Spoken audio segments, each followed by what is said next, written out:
जय गुरु। संक्षिप्त रामायण। अयोध्या का राजा दशरथ, कौशल्या, सुमित्रा और कैकेयी 3 पत्नियां हैं। दशरथ ने पुत्र कामेष्टि याग किया।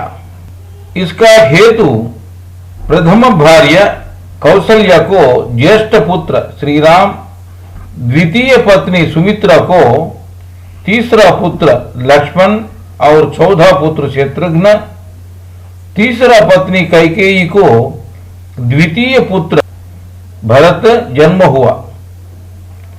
महर्षि श्री वशिष्ठ का सलाह का हेतु श्री राम और लक्ष्मण को योग संरक्षणार्थ के लिए महर्षि श्री विश्वामित्र का साथ भेजता है।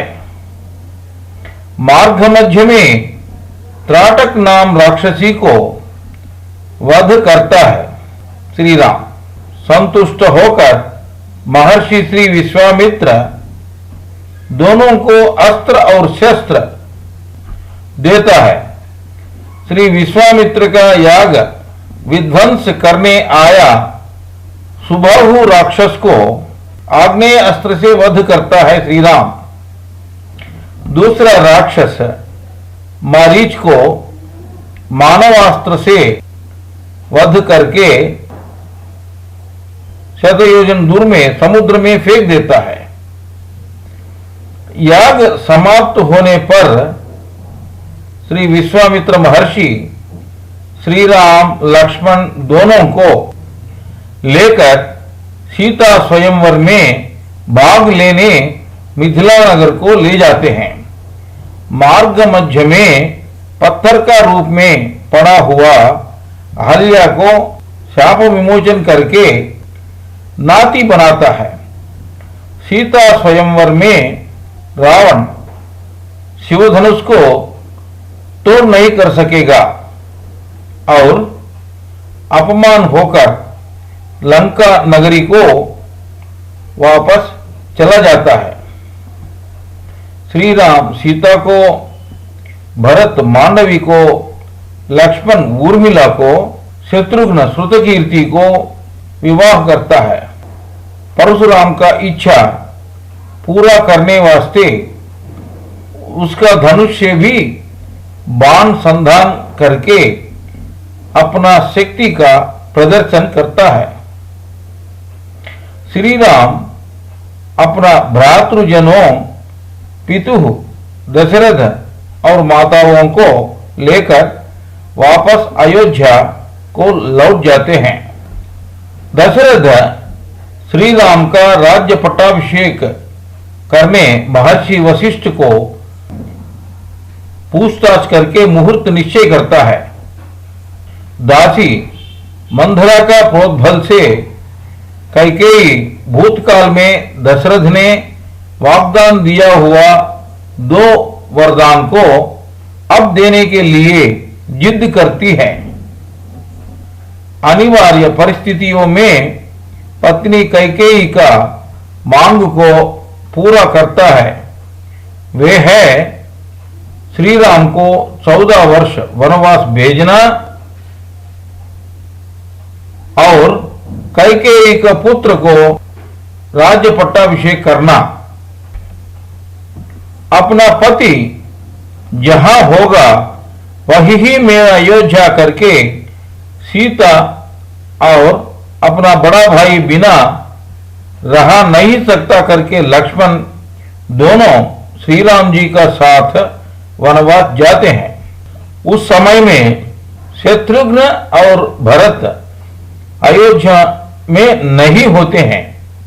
पश्चात पुत्र वियोग का हेतु दशरथ पार्थिव देह त्याग करता है। गुह ने श्री राम लक्ष्मण और सीता को सरयू नदी अपना नाव में पार करवाता है। उसको अपना महत्भाग्य समझता है।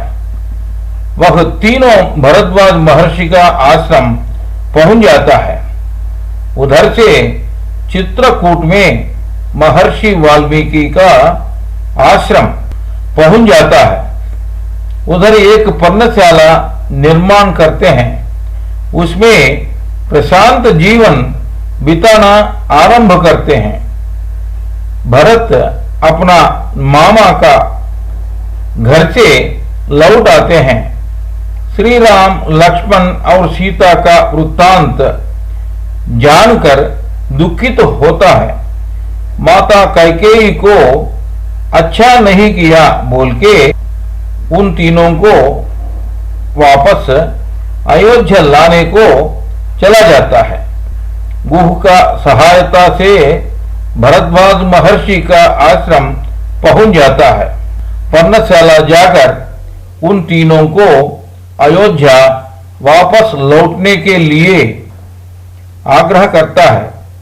पितृवाक्य परिपालन अत्यंत आवश्यक और उसका उल्लंघन करना धर्म विरुद्ध करके समझाता है श्री राम। भरत का इच्छा का अनुसार अपना पादुकाओं को देता है। उन पादुकाओं को श्री राम का प्रतिनिधि का रूप में स्थापित करता है भरत। श्री राम को अयोध्या वापस लौटने के लिए 14 वर्ष प्रतीक्षा करूंगा। उसके 1 मिनट भी देर होने से आत्मसमर्पण करूंगा करके प्रतिज्ञा करता है। कुछ समय पश्चात चित्रकूट से रवाना होकर महर्षि अत्रि का आश्रम पहुंचते हैं। उसका दर्शन करते हैं। विराट राक्षस को वध करके शरभंग पश्चात सुतीक्ष्ण आश्रम पहुंचते हैं। उधर से रवाना होकर महर्षि अगस्त्य को उसका आश्रम में दर्शन करते हैं। महर्षि अगस्त्य से महत्वपूर्ण धनुर्बाणों और खड्ग को स्वीकार करते हैं। उधर से पंचवटी पहुंचते हैं। उधर पर्णशाला निर्माण करते हैं। उसमें प्रशांत जीवन बिताना आरंभ करते हैं। उधर जटायु पक्षी से मित्रता होता है। उस पक्षी से सकल सहायता मिलते हैं। कुछ समय बाद लंकाधिपति रावण का सोदरी शूर्पणखा पंचवटी का पास श्री राम को देखकर मोहित हो जाता है। काम पीड़िता होकर श्री राम को चाहता है। श्री राम का तिरस्कार पाकर लक्ष्मण का पास जाता है। लक्ष्मण कुपित होकर शूर्पणखा का कान और नाक काट देता है। अपमान पाकर अपना भ्रातृ खर और दूषणों को बोलकर रोता है। भ्रातृजन खर दूषणों और 14,000 राक्षसों का साथ श्री राम लक्ष्मणों को वध करने संकल्प करते हैं। इन सब को श्री राम संहरण करता है।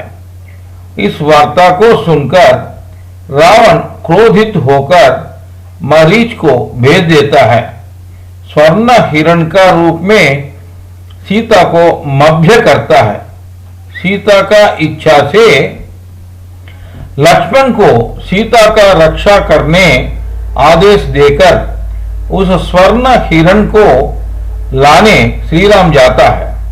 हे सीता, हे लक्ष्मण करके श्री राम का आवाज अनुकरण करता हुआ आर्तनाद करके श्री राम का बाण से मरीच मर जाता है।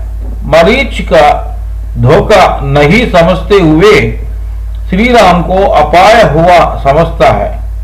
श्री राम को सहायता करने के लिए लक्ष्मण को विवश करता है सीता। उस पर्णशाला का चारों ओर एक रक्ष रेखा वृत्त बना के श्री राम को सहायता करने लक्ष्मण जाता है। इसी को लक्ष्मण रेखा कहते हैं। समय के लिए देखने वाले रावण साधु सन्यासी वेश धारण करके सीता को लक्ष्मण रेखा पार करके भिक्षा देने को विवश करके चोरी से उठा के ले जाता है।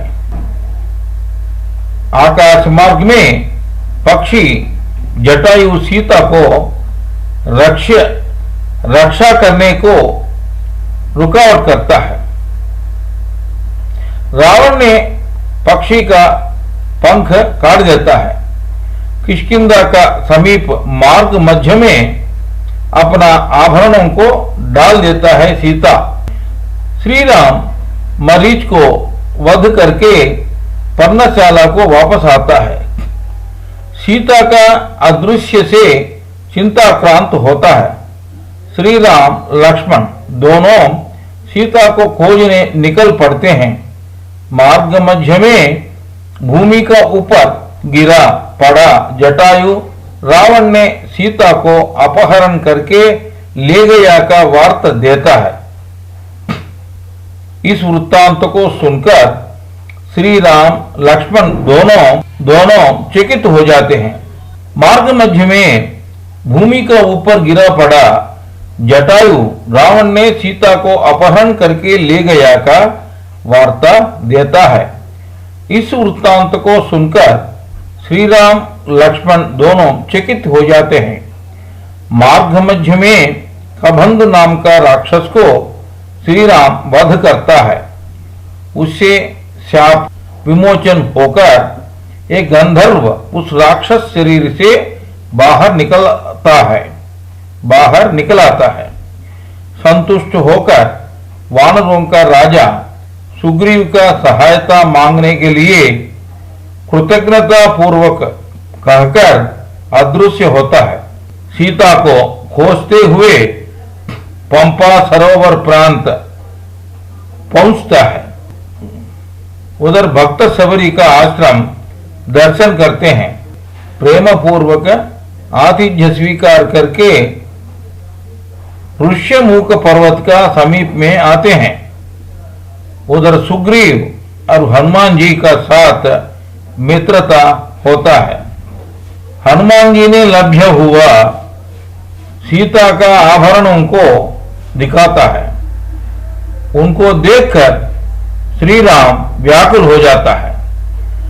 इधर वाली ने अपना भाई सुग्रीव का भार्या तारा को अपहरण करके उसको कड़ी यातना में डालता है। श्री राम वाली को संहरण करता है। कृतज्ञता पूर्ण सुग्रीव सीता को अन्वेषण करने हनुमान का सहित समस्त वानर सेना को सारे दिशा में नियोगित करता है। हनुमान को और सुग्रीव का पुत्र अंगद को दक्षिण दिशा में भेजता है। हनुमान समुद्र का किनारा पहुंचता है। उधर जटायु का भाई संपाति से सीता का अपहरण प्रदेश का बारे में पता लगता है। जांबवंत ने हनुमान का शक्ति सामर्थ्यों को श्लाघन करता है। 100 योजना दूर में, 100 योजना दूर में रहा, समुद्र का उस पार में रहा लंका नगरी पहुंचता है। उधर रास्ता में लंकिनी राक्षसी को वध करता है। अशोक वन का नीचे उपस्थित हुआ सीता को देखता है। श्री राम ने दिया अंगुलीकम को पहचान के लिए देता है। श्री राम शीघ्र में आएगा और वापस अयोध्या ले जाएगा करके धैर्य देता है। सीता से चूड़ामणि को श्री राम को देने के लिए लेता है। अशोक उद्यान वन में राक्षसों वध करते हुए और उद्यान वन का वृक्ष ध्वंस करते हुए हनुमान को ब्रह्मास्त्र से बांध के रावण का सामने खड़ा कर देता है रावण का पुत्र इंद्रजीत। हनुमान को वध करने आज्ञा देता है रावण। राजदूत को वध करना अधर्म है। कुछ कठिन शिक्षा देकर छोड़ने के लिए कहते हैं अनुज विभीषण। इसका कहने पर रावण का आज्ञा का अनुसार हनुमान का पूंछ को आग लगाकर छोड़ देते हैं राक्षसों। इधर उधर खुदते हुए लंका नगरी का गृहों को आग लगा के श्री राम का वापस लौट आता है हनुमान जी। हनुमान जी का शक्ति सामर्थ्यों और कार्य दीक्षता को संतोषजनक होता है श्री राम जी। इधर सीता ने श्री राम जी को वापस लौटाने अग्रज रावण को विभीषण कहता है। क्रोधित होकर अनुज विभीषण को देश बहिष्कार करता है।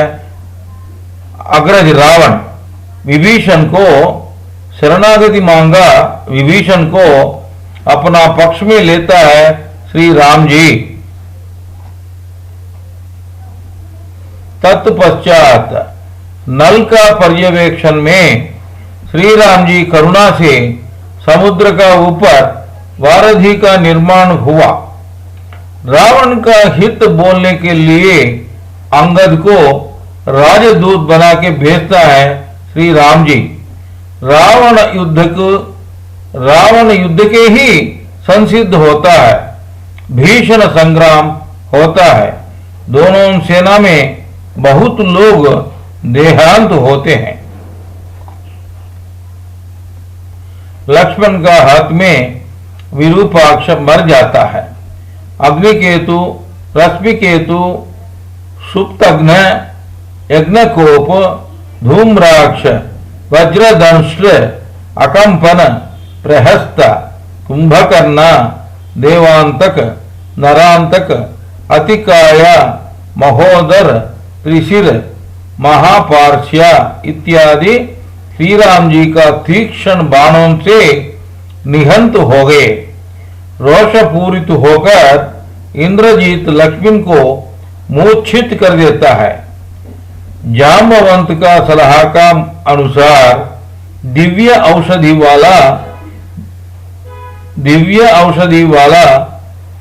औषधि समायोगात संजीवनी पर्वत को हिमालय पर्वतों से उठा के ले आते हैं हनुमान जी।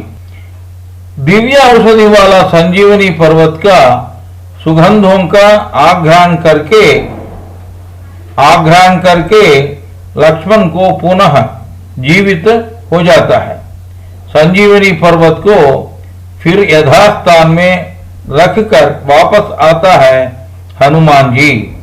तत्पश्चात कुंभकर्ण का पुत्रों कुंभ निकुंभ, यूपाक्ष, सोनिताक्ष, प्रजंग, कंपन, मकराक्ष इत्यादि राक्षसों अपना प्राणों को बैठा।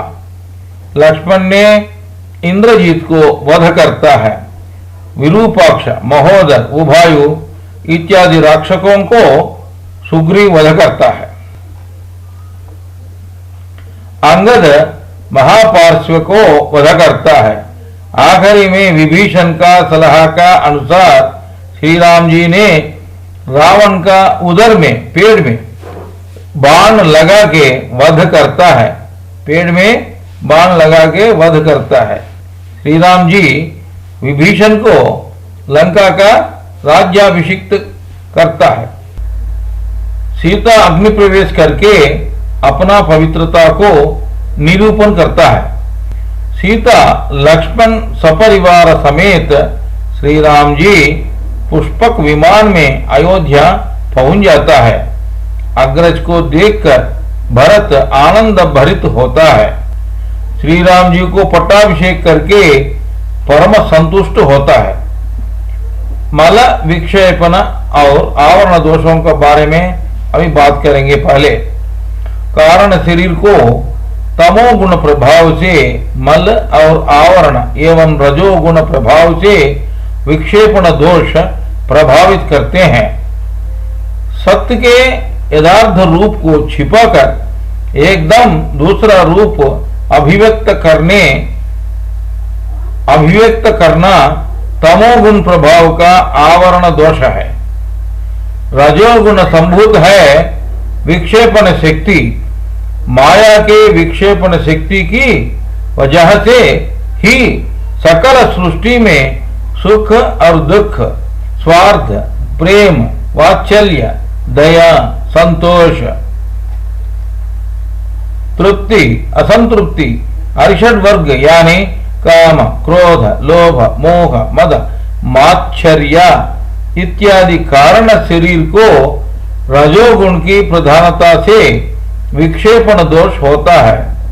सूक्ष्म तमोगुण प्रधान मल आवरण दोषों और सूक्ष्म रजोगुण प्रधान विक्षेपण दोषों की वजह से ही इस कारण शरीर को देह वासना यानी कर्तृत्व और भोक्तृत्व, ईषण त्रयम यानी धनेशन, धारेशन और पुत्रेशन, कीर्तिवांछा। नंबर 2 शास्त्र वासना।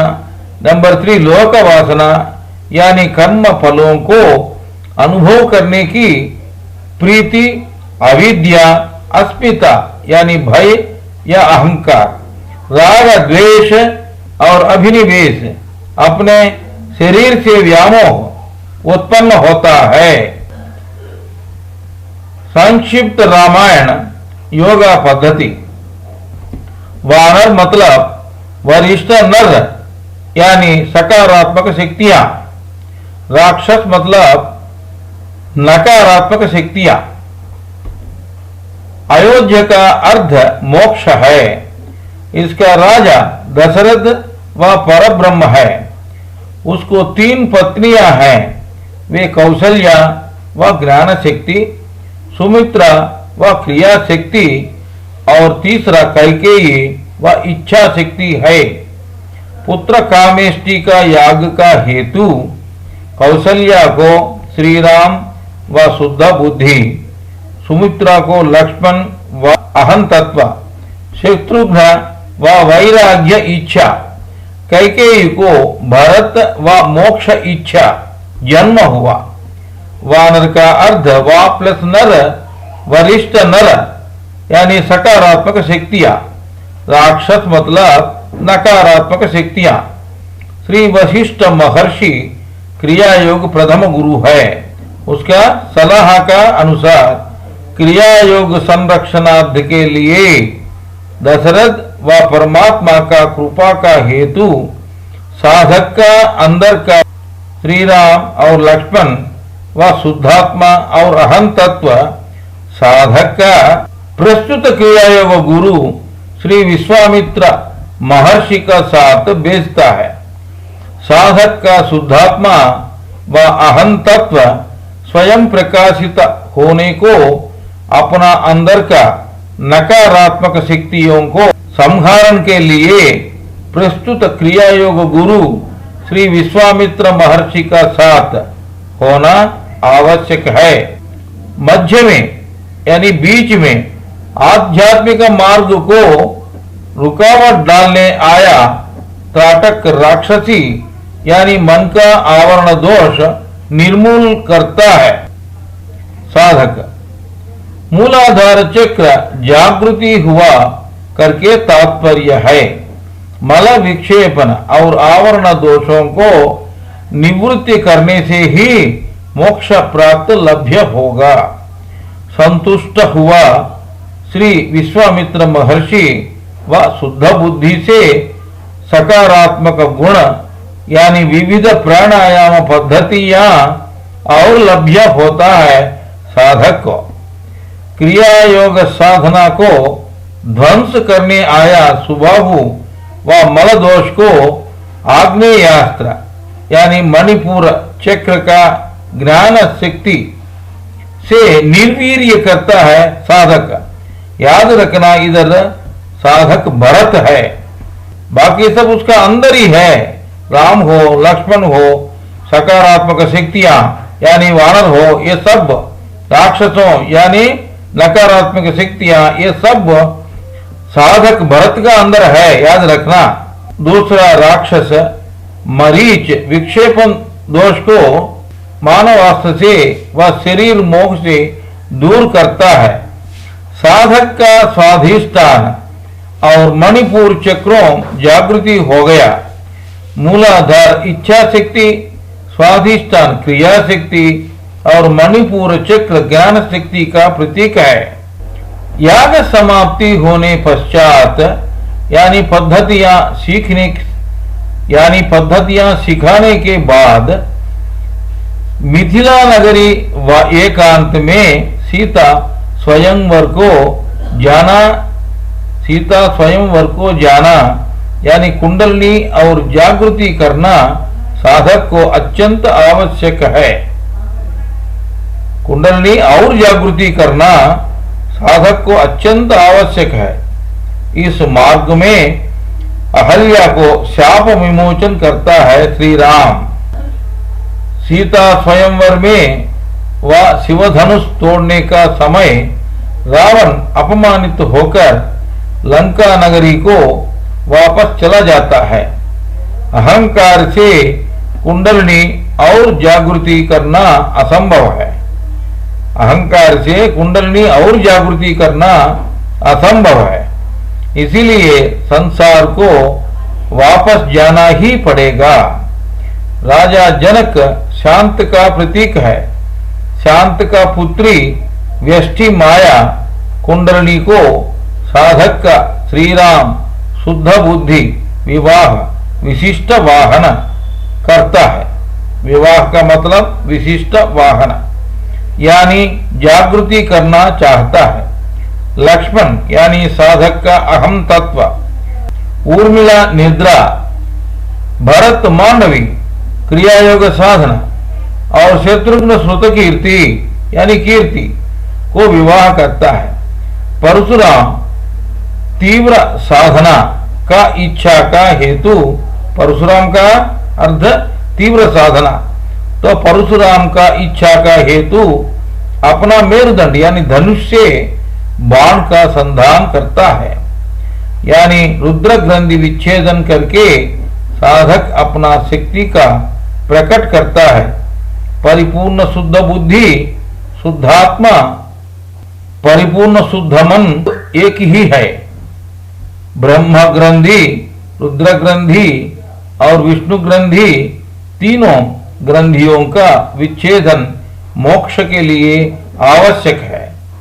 दशरथ व परमात्मा साधक का अंदर का अपरिपक्व शुद्ध बुद्धि को सद्गुरु वशिष्ठ का सलाह का मुताबिक अपरिपक्व शुद्ध बुद्धि को सद्गुरु वशिष्ठ का सलाह का अनुसार साधक को पट्टाभिषेक व मुक्ति देने निमग्न होता है।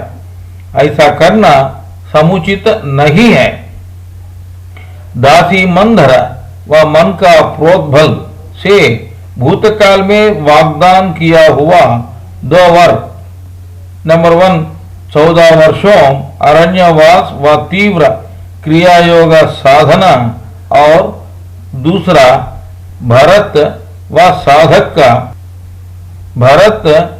साधक का राज्य पट्टाभिषेक, पट्टा का अर्ध मेरुदंड व मोक्ष तुरंत देने के लिए कैकेयी इच्छा शक्ति दशरथ परमात्मा को विवश करता है। अंदर का अहम तत्व और कुंडलिनी सदा साधक का साथ ही होता है। साधक का अंदर का लक्ष्मण व अहम तत्व अपना पत्नी उर्मिला यानी निद्रा को तीव्र क्रियायोग साधना के लिए 14 वर्षों निद्रा भूलना ही इसका अंतरार्थ है। जब तक मोक्ष लभ्य नहीं होगा तब तक परमात्मा साधक का दूर रहेगा।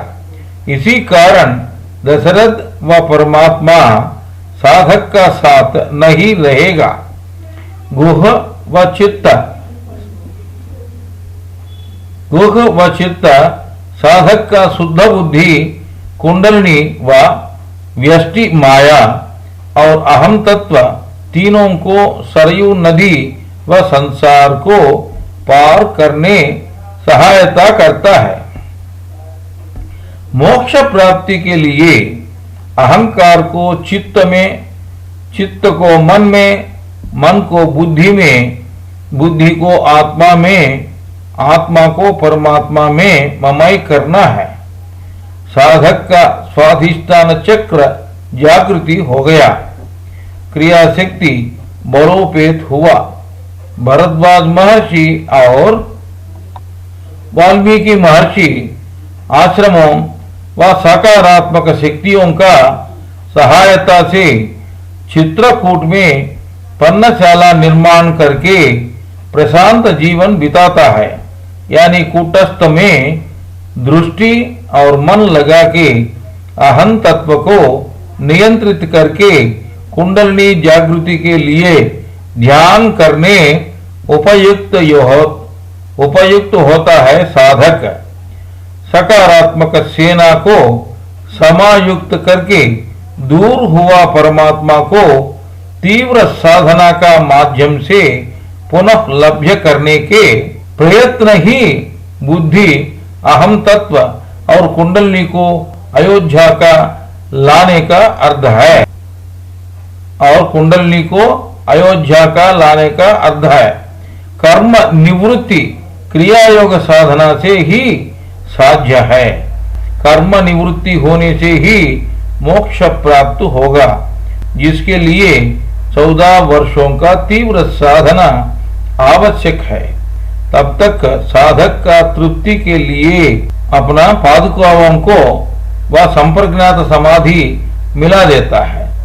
जब तक शुद्ध बुद्धि परिपूर्ण शुद्ध बुद्धि में नहीं बदलेगा तब तक संदेह रहित निर्विकल्प समाधि लभ्य होना असंभव है। श्री राम चित्रकूट से अत्रि महर्षि का आश्रम का संदर्शन करता है। इसका अर्थ साधक का अंदर का शुद्ध बुद्धि अपना अहम तत्व और व्यष्टि माया पार करने के लिए और भी सकारात्मक शक्तियों का सहायता जरूरत है। इसीलिए नकारात्मक विराध राक्षस को संहारण करके शिरभंग, सुतीक्ष्ण और अगस्त्य ऋषियों का आश्रमों का दर्शन करता है।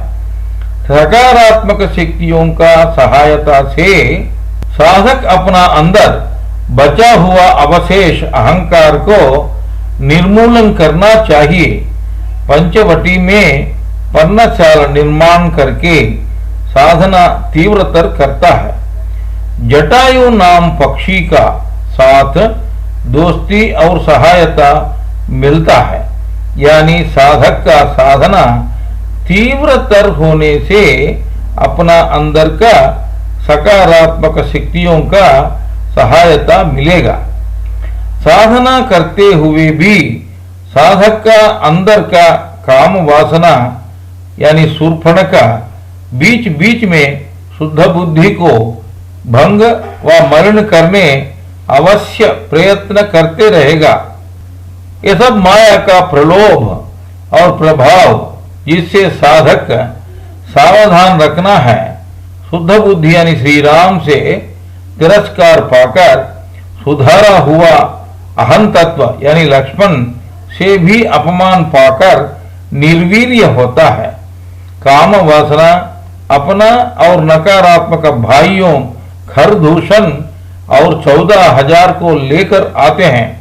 साधक का स्थित प्रज्ञता युक्त शुद्ध बुद्धि इन समस्त नकारात्मक शक्तियों को निर्वीर्य करता है। इच्छाओं का राजा है रावण। वो क्रोध होकर मारीच व बलोपेत कामेच्छा को साधक का ऊपर छोड़ता है।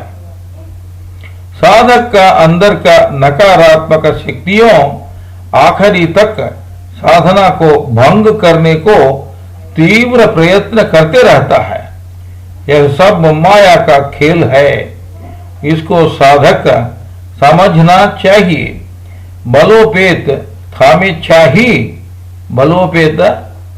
ही मरीच का स्वर्ण हिरण का रूप है।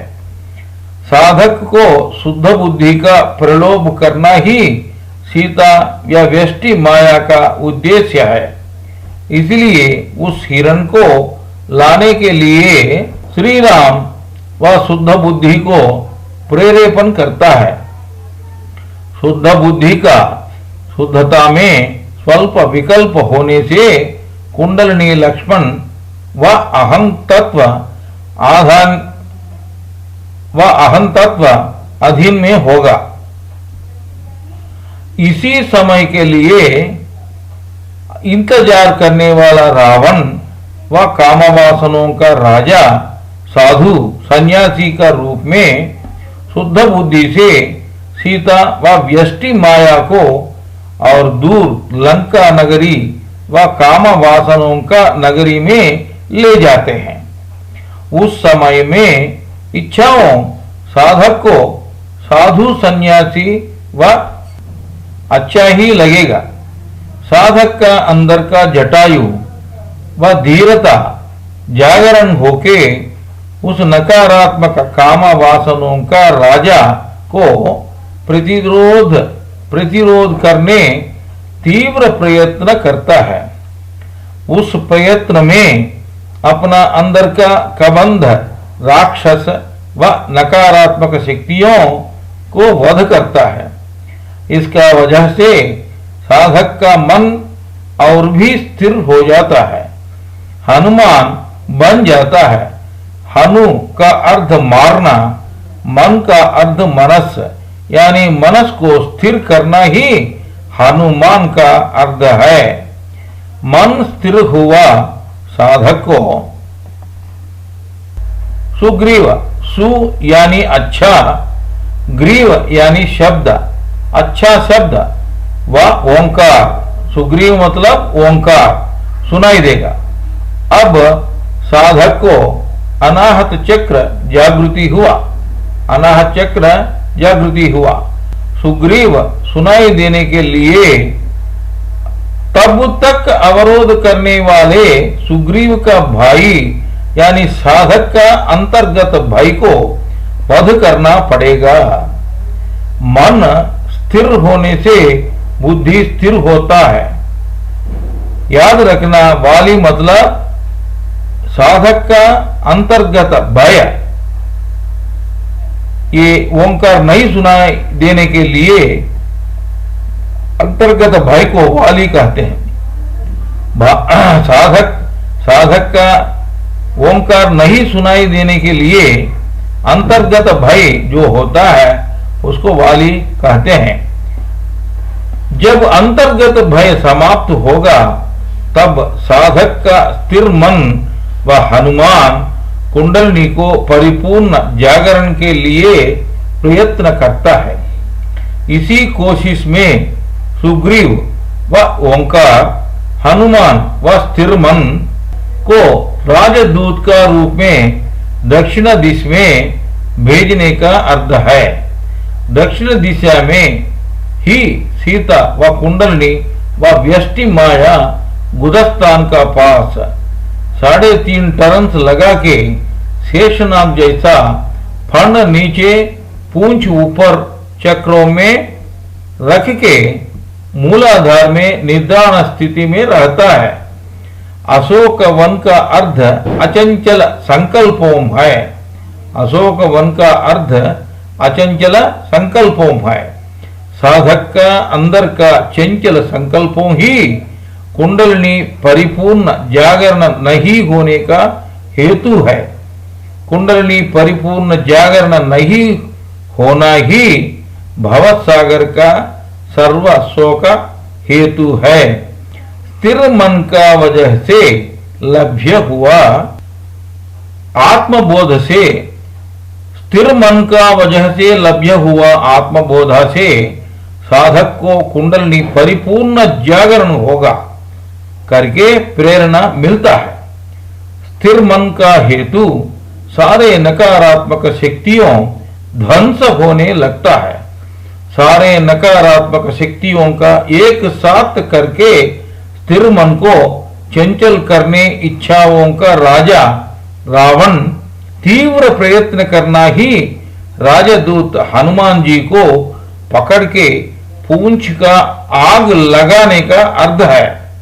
राजदूत हनुमान व स्थिर मन का हेतु साधक का स्थिर बुद्धि को कुंडलिनी का वृत्तांत पता लगता है। स्थिर मन, स्थिर बुद्धि और शुद्धात्मा एक ही करके श्री रामकृष्ण परमहंसा करते थे। अब आज्ञा चक्र जागरण होता है। अच्छा हो या बुरा हो, जो विपरीत है उसका प्रतीक इंद्रजीत है। महाभारत में द्रोणाचार्य सकारात्मक और नकारात्मक शक्तियों दोनों का गुरु है। इंद्रजीत को पार करके स्थिर मन, शुद्ध बुद्धि, शुद्धात्मा, शुद्ध बुद्धि और शुद्धात्मा एक ही है। शुद्ध बुद्धि या शुद्धात्मा को सीता व कुंडलिनी का अवस्था पता लग जाता है। अब इस अवस्था में यानी आज्ञा चक्र जागृति होने पश्चात साधक का अंदर का विभीषण व सत्वगुण रावण व इच्छाओं का राजा को अपना वश में रखने को कोशिश करता है। माया आखिरी तक यानी मोक्ष प्राप्ति लभ्य होने तक अपना हरकत नहीं छोड़ेगा। सत्वगुण संसार का लौकिकता को अब दूर होने के लिए शुद्ध बुद्धि यानी शुद्धात्मा का साथ इकट्ठा होना चाहिए। यही विभीषण रावण को छोड़ के राम का आश्रय लेने का अर्थ है या तात्पर्य है। समस्त सकारात्मक शक्तियों अब शुद्ध बुद्धि शुद्धात्मा का आज्ञा का तीव्र निश्चयता से लौकिकता और अलौकिकता का बीच में वारधि बनाएगा। माया व संसार में रहते हुए माया पार करने को प्रयत्न करना चाहिए। क्रियायोग साधना नहीं करना और कुंडलिनी जागरण नहीं करके निद्राण स्थिति में रखना लौकिकानंद है। क्रिया योग साधना करना और कुंडलिनी जागरण करके अलौकिक आनंद कहते हैं। जागरण करने को अलौकिक आनंद कहते हैं। रावण व काम वासनों का राजा लौकिक आनंद को ही दृढ़ता से पसंद करता है। साधक का तीव्र साधना का हेतु सकारात्मक शक्तियों मिलके समस्त नकारात्मक शक्तियों को निर्मूलन करता है। कुंडलिनी शक्ति साधना का समय में ठीक इड़ा और पिंगला दोनों सूक्ष्म नाड़ियों का बीच में सुषुम्ना से ही सहस्रार का तरफ जाना चाहिए। मणिपुर चक्र मेरुदंड में नाभि का पास है। इसको 10 दल है, इसीलिए 10 कंठ रावण चक्र कहते हैं। इस चक्र इच्छाओं का हेतु है, अग्नि तत्व का प्रतीक है। ठीक तरफ से कुंडलिनी शक्ति सुषुम्ना का माध्यम से जाने से ज्ञान शक्ति मिलता है और आत्मविश्वास में बढ़ावा आएगा। इस मणिपुर चक्र में कुंडलिनी शक्ति इड़ा सूक्ष्म नाड़ी का माध्यम से जाने से अनंत इच्छाओं और क्रोध उत्पन्न होता है। रावण का कोई भी सिर काटने से भी पुनः जीवित होने का तात्पर्य साधक का कुंडलिनी शक्ति सुषुम्ना का माध्यम से नहीं जा रहा है, बल्कि इड़ा सूक्ष्म नाड़ी का माध्यम से जा रहे करके तात्पर्य है। विभीषण व सत्व गुण का वजह से शुद्ध बुद्धि कुंडलिनी शक्ति को ठीक रास्ता यानी मणिपुर चक्र में सुषुम्ना का माध्यम से भेजना ही रावण का नाभि का पास बाण यानी ओंकार से मार के वध करने की तात्पर्य है। सत्व गुण लौकिकता से अधिक उत्तम है करके दिखाना ही विभीषण को लंका का राजा बनाने का अर्थ है। सीता व कुंडलिनी शक्ति व्यष्टि माया है। अपना तीव्र साधना से साधक प्रकृति पार कर सकता है। पृथ्वी, आपः, तेजो यानी अग्नि, वायु, आकाश पंचभूत समायुक्त प्रकृति ही माया है। इच्छाओं का राजा का पास होने दो अथवा तीव्र साधक का पास रहने दो, प्रकृति प्रकृति ही रहेगा। यह स्थापित करने के लिए ही सीता अग्नि प्रवेश करने का अर्थ है। अग्नि भी प्रकृति का भाग है, प्रकृति ही है। प्रकृति को कुछ भी नहीं कर पाएगा।